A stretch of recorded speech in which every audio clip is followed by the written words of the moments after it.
ओम शांति। 11/3/26 की मुरली है। बाबा कहते हैं कि याद की यात्रा में रेस करो तो पुण्य आत्मा बन जाएंगे, स्वर्ग की बादशाही मिल जाएगी। रेस करने से हम कहाँ पहुँच जाएंगे? स्वर्ग में पहुँच जाएंगे। एक एम ऑब्जेक्ट होता है ना रेस करने वालों का, तो हमारा कहाँ है? स्वर्ग की बादशाही की ओर, तो वहाँ हम पहुँच जाएंगे। प्रश्न है, ब्राह्मण जीवन में अगर अतीन्द्रिय सुख का अनुभव नहीं होता तो क्या समझना चाहिए? तो उत्तर में है, जरूर सूक्ष्म में भी कोई न कोई पाप होते हैं। देह अभिमान में रहने से ही पाप होते हैं, जिस कारण उस सुख की अनुभूति नहीं कर सकते हैं। अपने को गोप गोपियां समझते हुए भी अतीन्द्रिय सुख की भासना नहीं आती। जरूर कोई भूल होती है, इसलिए बाप को सच बतलाकर श्रीमत लेते रहो। बाबा ने कहा, सूक्ष्म में कोई न कोई पाप हो रहा है। पाप क्यों होता है? जब हम देह अभिमान में आते हैं। फिर बाबा ने कहा कि निराकार भगवान उवाच। बोलने वाला कौन है? निराकार भगवान उवाच। अब निराकार भगवान कहा ही जाता है शिव को। भक्ति मार्ग में अनेक नाम रखने के कारण विस्तार हो गया। बाबा कह रहे हैं, जिसका नाम जो है उसका एक ही नाम होना चाहिए। फिर जैसे शिव बाबा का नाम शिव है, लेकिन भक्ति में अलग अलग नाम रख दिया है।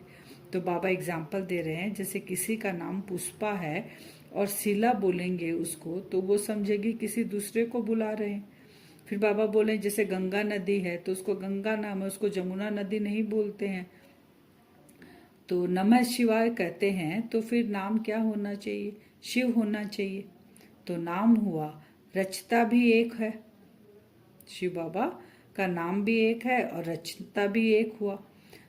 फिर बाबा कह रहे हैं कि अनेक नाम रखने से रेस्पॉन्ड नहीं मिलता और ना उनके रूप को जानते हैं। अब एक नाम जो है उसमें तो आप रूप और चेहरा आपको याद रहेगा। अगर उसी का अनेक नाम दे देंगे तो चेहरा रूप कौन सा आपको याद कर सकेंगे? नहीं कर पाएंगे, कंफ्यूज होंगे। तो वही बाबा क्लियर करें। वैसे शिव शंकर कहना भी बाबा कहते हैं रॉन्ग हो जाता है। आप किसको याद करेंगे? शिव शंकर में दो रूप तो होगा नहीं, क्योंकि एक नाम का एक ही रूप होगा। फिर बाबा कहते हैं कि ब्रह्मा देवताए नमः, विष्णु देवताए नमः, फिर कहते हैं शिव परमात्माए नमः, क्योंकि वह ऊंचते ऊंच, तो तीनों अलग अलग हो गए। आजकल बाबा कहते हैं दो नाम को एक करके रखने लग गए, जैसे लक्ष्मी नारायण, अब इसमें दो का नाम आ गया, राधे कृष्ण, आजकल ऐसे रखने लग गए। फिर बाबा कहते हैं आत्मा, सब क्या कहते हैं? आत्मा एक स्टार मिसल है, भ्रकुटी के बीच में चमकती है, सितारा है वो एक। फिर कह देते हैं एक तरफ आत्मा सो परमात्मा, तो परमात्मा भी स्टार हुआ ना। तो जैसे आत्मा है, अब दोनों को मिला दिए तो जैसे आत्मा वैसे परमात्मा। शिव बाबा है स्वर्ग का रचयिता। तो बाप और वर्षा, तो हम बच्चों को स्वर्ग की बादशाही मिलेगी। शिव बाबा रचयिता है, हम बाबा के बच्चे हैं, तो प्रॉपर्टी किसको मिलेगी? बच्चों को मिलेगी। फिर बाबा कहते हैं कि पतित पावन, कहते हैं गंगा है, और एक तरफ पुकारते हैं पतित पावन आओ। तो गंगा तो नीचे है पानी की, फिर पुकारते किसको है? तो पतित पावन भी कौन है? शिव बाबा है। बाप कहते हैं मन मना भाव मामे कम याद करो। बच्चों को वर्षा नहीं मिलता तो तुम आत्माएं तो बच्चे हो, बच्चियों को वर्षा नहीं मिलता है, लेकिन बाबा कहते तुम कौन हो? तुम तो मेरे बच्चे हो, इसलिए तुमको वर्षा मिलता है। आत्मा इतनी सूक्ष्म है, उसको दिव्य दृष्टि से देखा जा सकता है, क्योंकि अव्यक्त चीज है। व्यक्त चीज को हम आंखों से देखते हैं और अव्यक्त चीज को हम दिव्य दृष्टि से देखते हैं। जिसने बहुत भक्ति की है, कायदेशीर उनको ज्ञान से फल मिलना होता है। ब्रह्मा सो विष्णु, विष्णु भक्ति का फल है। जिसने बहुत भक्ति की उसको फल मिला। क्या मिला? ब्रह्मा ने बहुत भक्ति की, उसके तो उनको क्या मिला? प्रारब्ध में विष्णु मिला, भक्ति का फल। फिर बाबा कहते हैं साक्षात्कार को योग व ज्ञान नहीं कहा जाता। ये बहुत इंपॉर्टेंट पॉइंट है, लोग इसमें ही कंफ्यूजन हो जाते हैं। साक्षात्कार को योग व ज्ञान नहीं कहा जाता। जैसे बाबा कहते हैं, जैसे आस्तिक मासूक काम भी करते रहते हैं परंतु दिल से मासूक से लगी रहती है। तो बाप भी कहते हैं मामे कम याद करो। क्या करना? हथ कार डे दिल यार डे। कामों से हाथ करते रहो और दिल मन यानी कि मन बुद्धि कहाँ लगी रहे? उस मासूक शिव बाबा के साथ। इस एक जन्म में तमो प्रधान से सतो प्रधान बनना है। अगर ये निरंतर बाबा की याद रहे तब हम इस एक जन्म में, हमको बाबा कह रहे हैं तुमको सीढ़ी जो नीचे उतर गए थे अब तुमको हाई जंप देकर वहां पर पहुंचना है। बाप को निरंतर याद करने से खाद निकलती है, अटेंशन देना पड़ता है। जब तक शरीर है तब तक पुरुषार्थ चलता रहेगा। ऐसे हम नहीं कर सकते कि कब तक पेपर आएंगे, कब तक मेरे साथ ऐसी घटनाएं घटित होगी। बाबा कह रहे हैं जब तक शरीर है तब तक पुरुषार्थ चलता रहेगा। यहाँ भी बाबा कहते हैं यहाँ भी याद की रेस है। यहाँ पे हम किस रेस में चल रहे हैं? अभी याद की रेस में। बाबा कहते हैं अच्छे अच्छे महारथियों को भी माया छोड़ती नहीं है। माया पहलवानों को ही चक्कर में लाती है। इसमें बहादुर बनना पड़े, झूठ तो चल न सके, सच बताने से हल्के हो जाएंगे। आज की मुरली में बाबा बार बार रिपीट कर रहे हैं कि जो भी कुछ तुम्हारे से गलती होती है बाबा के सामने जाके सच बताओ बाबा को। बाबा ने महारथियों का एग्जाम्पल दिया, क्योंकि जो जितने ऊंच पढ़ाई पढ़ेगा तो पेपर तो उसी के पास ज़्यादा आएंगे।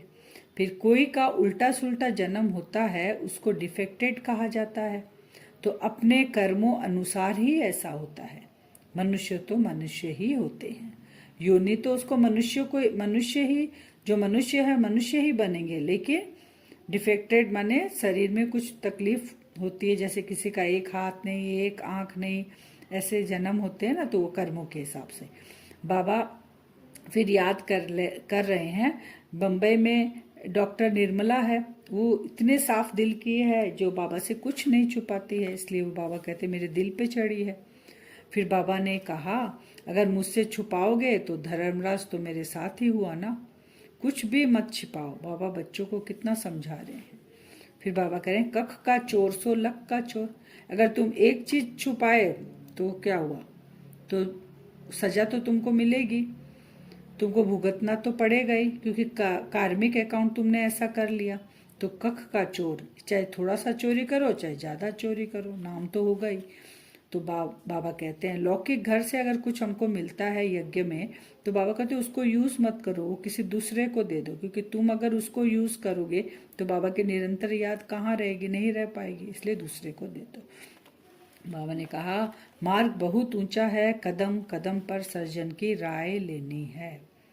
बाबा सारी बातें अभी डायरेक्ट बैठ कर समझाते हैं। 5000 साल में बाबा कभी नहीं आते, अभी बाबा डायरेक्ट आए हैं और बच्चों के समूह की समान समझाते हैं। बाकी मनुष्य आत्माओं को बाबा नहीं समझाते हैं, उनको समझाने का काम हमको करना है। तो बाबा कह रहे हैं मैं डायरेक्ट बैठा हूँ, जिनके बाद में शास्त्र बनते हैं। बाबा जो समझाते हैं फिर वो शास्त्र बनते हैं। इसमें गीता ही भारत का सर्वोत्तम शास्त्र है, गाया हुआ भी है। सर्वशास्त्र शिरोमणि गीता जो भगवान ने गाई है। श्री कृष्ण को तो देवी संप्रदाय कहेंगे, ब्रह्मा विष्णु शंकर को रचने वाला शिव बाबा ही है। फिर आज का वरदान है सदा एक रस संपन्न मूड में रहने वाले पुरुषार्थी सो प्रालब्धि स्वरूप भव। कई बच्चों के मूड बदलते हैं, कभी कंफ्यूजन का हो जाता है, कभी टेंशन का, कभी अटेंशन का। तो बाबा कह रहे हैं संगम युग तुम्हारा प्रालब्ध का युग है, अभी पुरुषार्थ का भी टाइम नहीं है। तो बाप के गुण जो है वही बच्चों के गुण होने चाहिए, इसलिए सदा एक रस एक ही संपन्न मूड में रहें।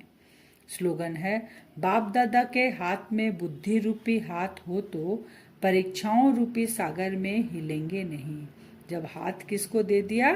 बाबा को दे दिया। तो बाबा तो स्वयं ही सागर है, तो वो हमें कहाँ हिलने देगा।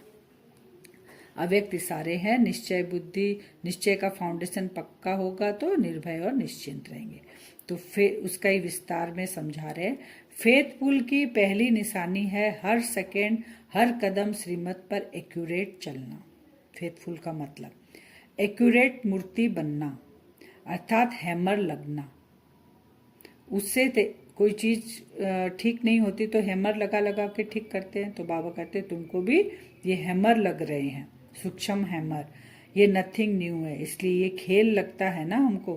तो हीरो एक्टर अर्थात एक्यूरेट पार्ट बजाने वाले, निश्चय बुद्धि निश्चिंत आत्मा। ओम शांति।